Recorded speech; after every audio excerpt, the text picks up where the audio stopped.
ত্রয়োদশ জাতীয় সংসদ নির্বাচনে 298টি আসনে প্রার্থী চূড়ান্ত করেছে জামায়াত ইসলামী। তবে জোট বা সমঝোতার রফাদফায় 100 আসনে ছাড় দেওয়ার সিদ্ধান্ত নিয়ে রেখেছে দলটি। শীর্ষ নেতারা বলছেন, তৃণমূল নেতাকর্মীদের ভোটের মাধ্যমে প্রার্থী বাছাই করা হয়েছে।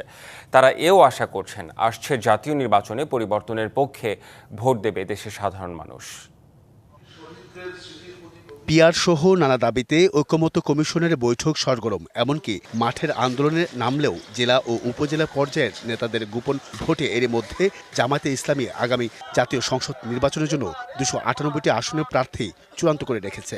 2টি আসন ছাড়া বাকি 298টা আসনে আমরা প্রাথমিক বাছাই করে আমাদের প্রার্থীদেরকে কাজ করতে বলে দিয়েছি। রংপুরের 33 এবং খুলনার 35টি আসনের সবকটিতে প্রার্থী চূড়ান্ত করেছে জামায়াত। রাজশাহীতে 10 থেকে 12, বরিশালে 3, চট্টগ্রামে 12, সিলেটের 3 ও ঢাকাসহ শতাধিক আসনে প্রার্থীর মাধ্যমে বিএনপির বিরুদ্ধে প্রতিদ্বন্দ্বিতা গড়ে তুলতে পারবে বলে মনে করছে দলটি।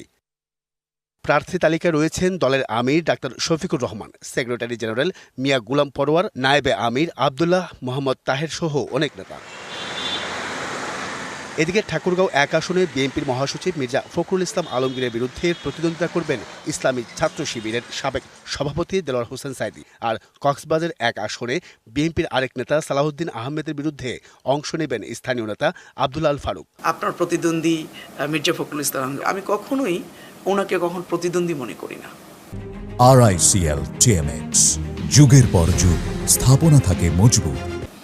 আমি ওনাকে প্রতিযোগী মনে করি। রোড লেভেলে একটা গণজাগরণ তৈরি হচ্ছে, ভোটারদের মাঝে একটা ব্যাপক সাড়া পাওয়া যাচ্ছে। পাড়া থেকে মহল্লায় গিয়ে যে সাড়া পাচ্ছি, আমার দৃঢ় বিশ্বাস ইনশাল্লাহ আগামী দিনে মানুষ পরিবর্তনের পক্ষে রায়টা দেবে। 1996 সালের পর এককভাবে নির্বাচন করেনি জামায়াত। 2001, 2008 এবং 2018 সালে বিএনপির সঙ্গে জোট করে প্রার্থী দেয় দলটি। তবে এবার নিবন্ধন ফিরে পাওয়ায় জামায়াত চরমোনাই পীরের নেতৃত্বাধীন ইসলামী আন্দোলন সহ কয়েকটি দলের সঙ্গে নির্বাচনী সমঝোতার আলাপও করছে।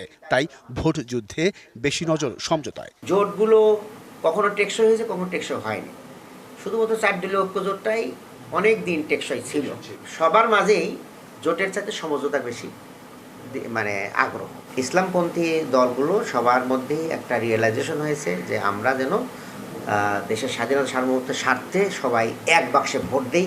এদিকে গত জানুয়ারি থেকেই সারা দেশে প্রচারণা, গণসংযোগ ও উঠান বৈঠক করছে জামায়াত, যাচ্ছে ঘরে ঘরেও। আমরা গণসংযোগ করছি, উঠান বৈঠক করছি এবং ধর্ম বর্ণ নির্বিশেষে পেশাভিত্তিক যোগাযোগ করছি। অন্য যারা ধর্মের সংখ্যালঘু যারা আছেন ওনাদেরকে বোঝাচ্ছি। আর দলটির প্রধান দাবি, সংসদে আনুপাতিক প্রতিনিধিত্ব বা পিআর পদ্ধতির নির্বাচন। Ariful Islam, DBC news, Dhaka.